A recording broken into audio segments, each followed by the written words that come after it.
Hello, good afternoon. Oh no, good morning, everyone. I hope you're good. I hope the sun is shining where you are.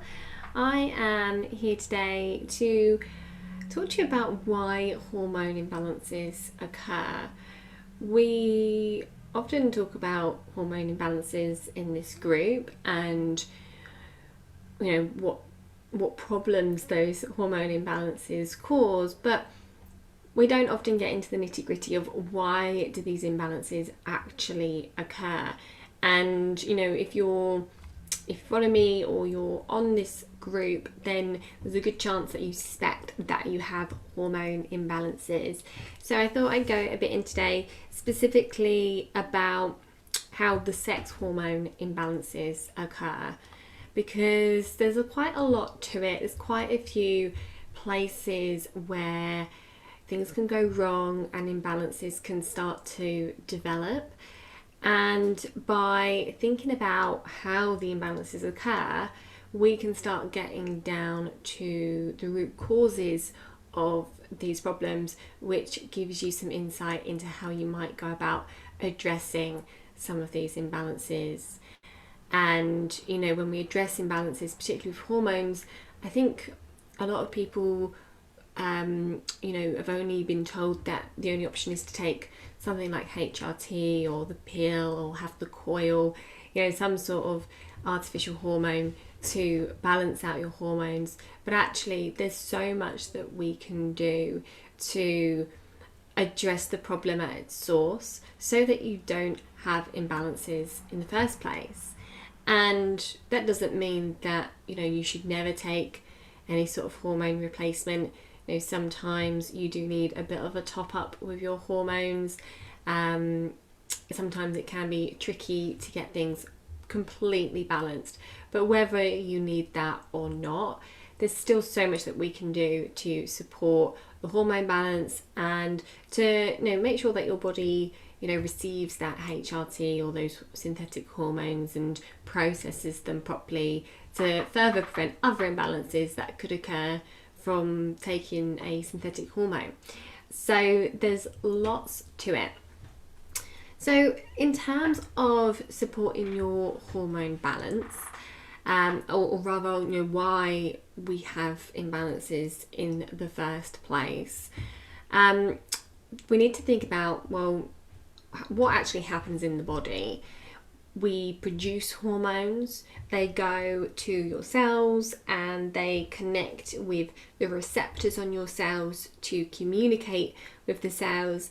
And then once they've done that, they're pretty much done and they need to circulate around your body. Your liver will then process them and change their chemical structure so that they're safe to be removed. And then it will pass those hormones out of your liver into the bile, or I should say into the bile duct via the bile, and then that goes through into your digestive tract, where you will have it will come into contact with bacteria and you'll have a bowel movement and eliminate many of those hormones. We also eliminate some hormones via urine as well.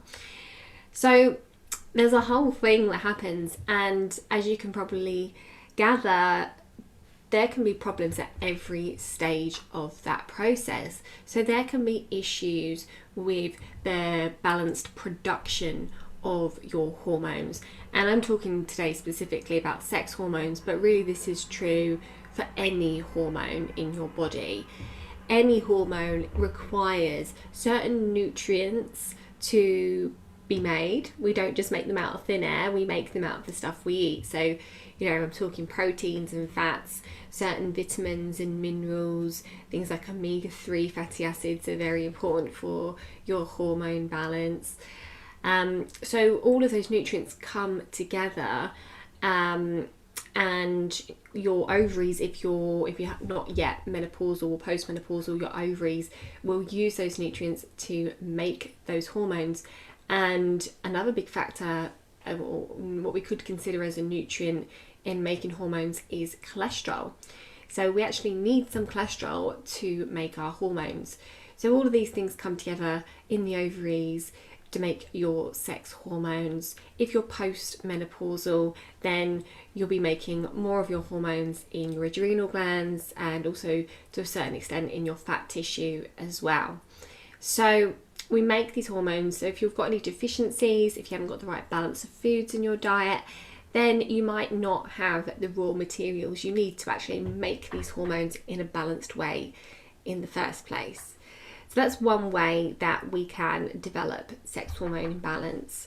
Whilst we're talking about the ovaries and your adrenal glands, the adrenals being your stress glands, these are other areas where imbalances can occur, and there can be problems with the ovaries, like there being cysts, for example in polycystic ovary syndrome, and that's a much more complicated picture, but ultimately there's other hormones involved like insulin, and your blood sugars are very important, as well as all these other things that we're going to be talking about today.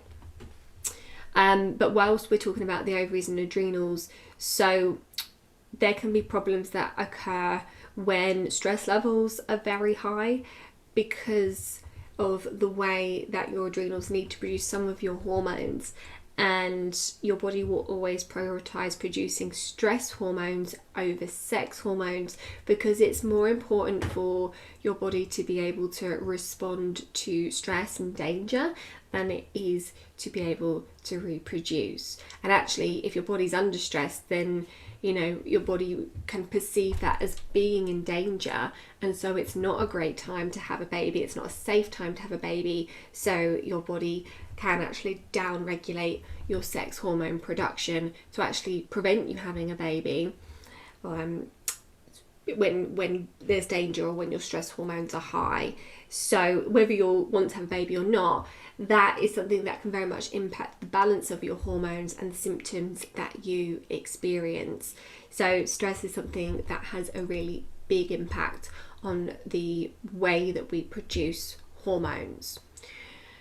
So next we've got how your body actually is received at the receptors. So the receptors, if you think about a lock and key, your hormone is like the key and the receptor is like the lock. The key enters the lock, the hormone enters the receptor, and essentially turns it on or opens it like a lock would a key, or rather like a key would a lock, and that communicates with the cell and tells it to do what it needs to do.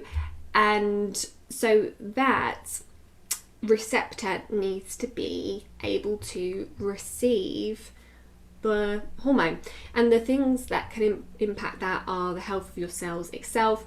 And so we're thinking about things like inflammation. If you've got inflammation, then sometimes your cell receptors, the lock doesn't fit into it, or the key doesn't fit into it, I should say. So that can very much disrupt the way that your hormones signal to your body, and certain deficiencies can also play a role here. If you've got a lack of omega-3s, then that can make your cell walls very rigid, and it can make it so that it's very difficult for your hormones to communicate with your cells. So we always think about inflammation when we're thinking about hormones.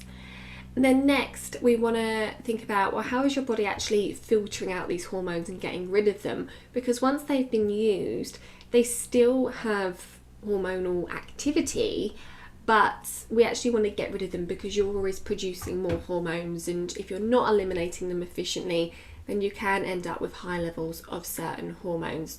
So your liver needs to detox, and there's certain pathways in your liver where we process particularly the estrogens, and interestingly, where we process these estrogens is also where we process things like caffeine and pesticides, alcohol, certain pollutants. They all go through the very same pathway, and so if your liver is working quite hard on removing these toxins from your system, then there can be a little bit of a backlog. And I think a good analogy is a bit like if you've got a bath full of water and you pull the plug and there's a bit of a blockage and it's not draining very quickly, then any bits in the bath, they circulate over and over and over again until eventually they can go down the plug hole. It's a little bit like that with your liver detoxification. If it's not detoxing efficiently, then those hormones can go round and round your body, causing hormonal symptoms, PMS type symptoms, menopausal symptoms, various different things. So we need to make sure that there's a good detoxification happening. There's many factors involved here. Again, making sure your liver's got all the nutrients it needs to run efficiently, and also making sure that your toxic load isn't too high, because as I said, the more toxins, the less likely it is that you're going to be detoxing your hormones efficiently. Then after that point, we move the hormones into the bile. So the bile is produced in the liver, and you might be familiar with bile because it's something that we might associate with digestion.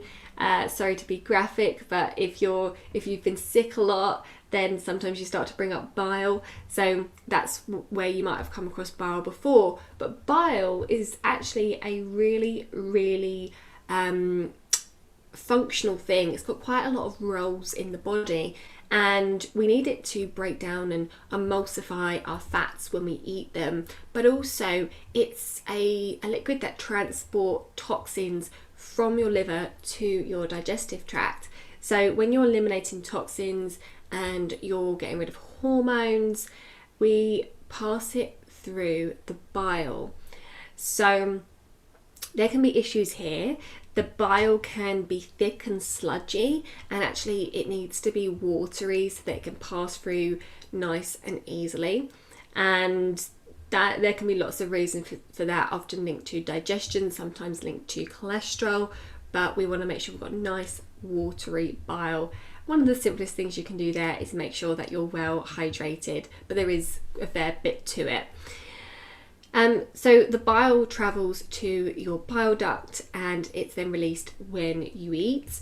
And if you don't have a gallbladder, then you just have a constant dribble of it rather than a timed release of it. So when that bile is released, we're releasing hormones into the digestive tract ready for elimination. This is where another problem can occur, because the bacteria in your guts, if there's imbalances there, then some of the bacteria can actually reactivate those hormones that have been deactivated, and that's a problem. It's a problem for your digestive tract, and if you reabsorb those hormones, it can be a problem, systemically as well. And one reason why you might reabsorb those hormones is if you're constipated. So if you're not having 1 or 2 complete bowel movements a day, then you may well be reabsorbing some hormones and also toxins, which is further going to be impacting your detoxification, and you can again end up with a build-up of hormones. So that is another problem that can occur, and then at that point you're eliminating them from the body, so that's where the problems stop, thankfully. But as you can see, there's so many places where imbalances can occur, and I haven't even touched on genetics at this point. With your body is genetically coded to process estrogen in certain ways and also produce estrogen in certain ways, and some women are more prone to imbalances because of the way they produce it, because of the way they detox it. That doesn't mean that you're destined to have all these hormonal symptoms and struggle with your weight, but it just means that there's slightly different things that we might need to do to support your body to eliminate, or you might need a more ongoing support to support your body with eliminating those hormones. So, as I say, there's a lot to it, and these are all things that we're thinking about when we're helping our clients to balance their hormones so that they can lose weight and feel amazing, get rid of the fatigue, the cravings, the insomnia, the night sweats, all of these things that come along with hormone imbalances. So I'm going to come back on Thursday, and I'm going to talk a little bit about testing for hormone imbalances, some of the problems of testing, what we do, and you know, kind of what the options are as well. So make sure you join me on Thursday for that. And I want to hear from you. Let me know in the comments, did this make sense to you? Does it resonate with you? Is it helpful? What is it that you're struggling with when it comes to your weight and your hormones? I want to hear all about it. Well, I hope this has been helpful. Make sure you give this video a like, and as I say, I'll be back on Thursday with the second part to this. Speak soon. Bye bye.